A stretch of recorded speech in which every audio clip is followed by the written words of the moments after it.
Hi, everybody. Welcome to another Road to Percona Live. I'm the host, Matt Yankovic, head of open source strategy here at Percona. Today, I'm joined with Denis Magda from Yugabyte, who's going to be speaking at Percona Live. Denis, how are you doing today?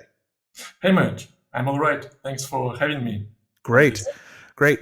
And what we wanted to do was just hear a little bit about your talk. It's really interesting. I've noticed a lot of companies start to plug in and extend the Postgres ecosystem, and you're going to be giving us an overview of and evaluating the Postgres compatibility in distributed SQL databases. So everybody wants distributed SQL. Not everyone's 100% sure what it can do, what it is, but a lot of people are looking at Postgres as a good way to help people move to distributed SQL. Maybe tell us a little bit about what we're going to learn in your talk.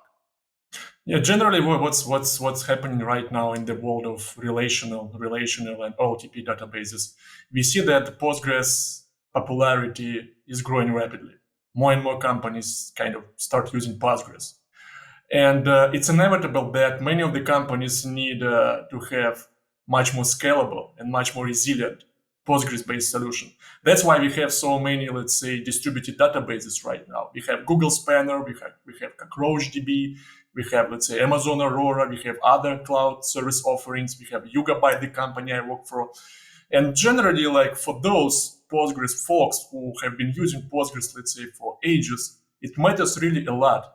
How much effort should I put in moving my existing Postgres application into a new Postgres compliant distributed database? Because when it comes to compliancy, the matters are a little bit tricky.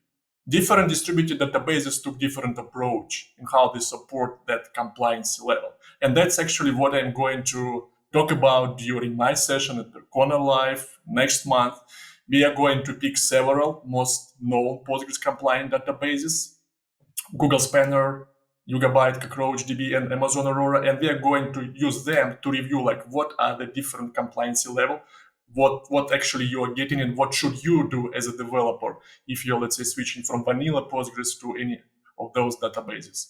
Oh, that's going to be a great talk.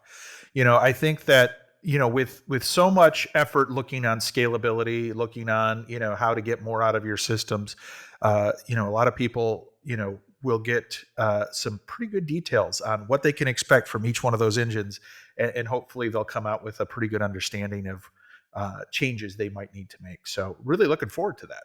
Absolutely.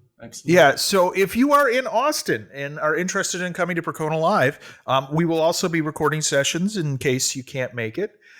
We would love to have you there. It's May 16th through 18th. Join Denis and myself as we go out there and talk to the people. We're going to have over 100 sessions on Postgres, MySQL, MongoDB, other open source databases, Kubernetes, all kinds of crazy stuff. It's going to be awesome.